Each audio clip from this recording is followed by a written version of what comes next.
महाराष्ट्र झारखंड में विधानसभा चुनाव को लेकर जल्द ही चुनाव पर बड़ा अपडेट आ सकता है। खबरों की माने तो अक्टूबर के दूसरे हफ्ते में घोषणा हो सकती है कि चुनाव आयोग की टीम महाराष्ट्र में विधानसभा चुनाव 2024 की तैयारियों का जायजा लेने बृहस्पतिवार देर शाम मुंबई पहुंची थी।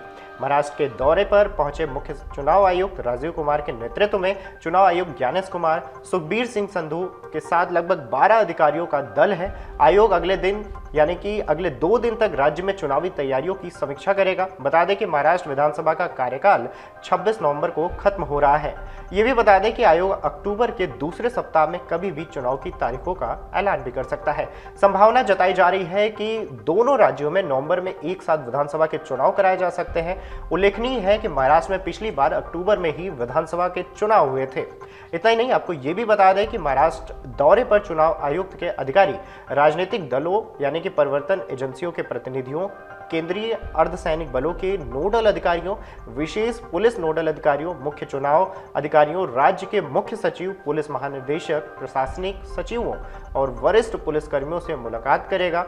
आयोग अक्टूबर के दूसरे सप्ताह में कभी भी चुनाव की तारीखों का ऐलान कर सकता है। संभावना जताई जा रही है कि दोनों राज्यों में नवंबर में एक साथ विधानसभा के चुनाव कराए जा सकते हैं। उल्लेखनीय ये भी है कि महाराष्ट्र में पिछली बार अक्टूबर में ही विधानसभा के चुनाव हुए थे और यहीं आपको ये भी बता दें कि चुनाव के बाद से ही सरगर्मियां तेज थी। इससे पहले मंगलवार को ही आयोग ने झारखंड का 2 दिवसीय दौरा कर चुनावी तैयारियों का जायजा लिया था। झारखंड में पिछला चुनाव 30 नवंबर से 20 दिसंबर को संपन्न हुआ था। आयोग से मिली जानकारी के मुताबिक तैयारियां चाक चौबंद है और इस बार आयोग झारखंड में कम चरणों में चुनाव करा सकता है। गौरतलब है कि झारखंड की 81 सदस्यीय विधानसभा में फिलहाल 27 विधायकों वाला झारखंड मुक्ति मोर्चा यानी कि जेएमएम सबसे बड़ा दल है। 24 विधायकों के साथ भाजपा प्रमुख विपक्षी दल है। इसके अलावा 18 विधायकों वाली कांग्रेस संख्या बल के लिहाज से तीसरी सबसे बड़ी पार्टी है। 81 विधायकों वाली विधानसभा में 4 सीटें खाली हैं। महाराष्ट्र में इस बार सियासी मुकाबला बेहद दिलचस्प होने के आसार जताए जा रहे हैं। ऐसा इसलिए है क्योंकि लगभग 25 महीने पहले जून 2022 में महाविकास आघाड़ी सरकार गिरी थी। इसके बाद से ही भाजपा समर्थित सरकार बनी थी।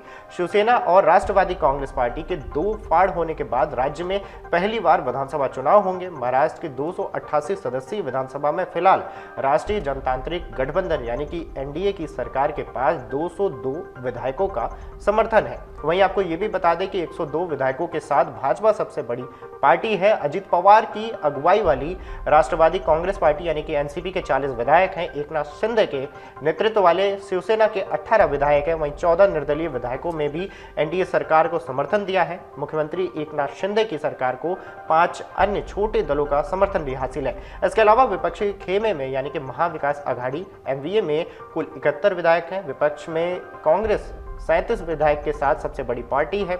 इसके अलावा पूर्व मुख्यमंत्री उद्धव ठाकरे नीत शिवसेना के 16 विधायक हैं। वरिष्ठ राजनेता शरद पवार के नेतृत्व वाली राष्ट्रवादी कांग्रेस पार्टी के 12 विधायक हैं। समाजवादी पार्टी के 2, सीपीआईएम और पीडब्ल्यूपीआई के 1-1 विधायक हैं।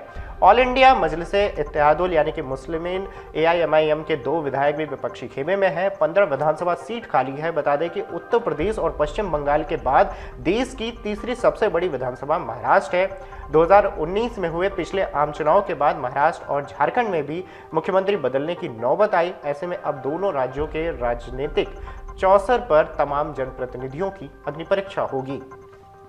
इसके साथ ही आपको ये भी बता दें कि महाराष्ट्र का चुनाव इस बार बहुत दिलचस्प होने वाला है और झारखंड में भी मामला इतना महान है कि उस पे भी दिलचस्प देखने को मिलेगा। अगर आप ये वीडियो YouTube पर देख रहे हैं तो हमारे चैनल को सब्सक्राइब करें और बेल आइकन को दबाना ना भूलें। अगर आप Facebook पर ये वीडियो देख रहे हैं तो हमारे पेज को लाइक करें।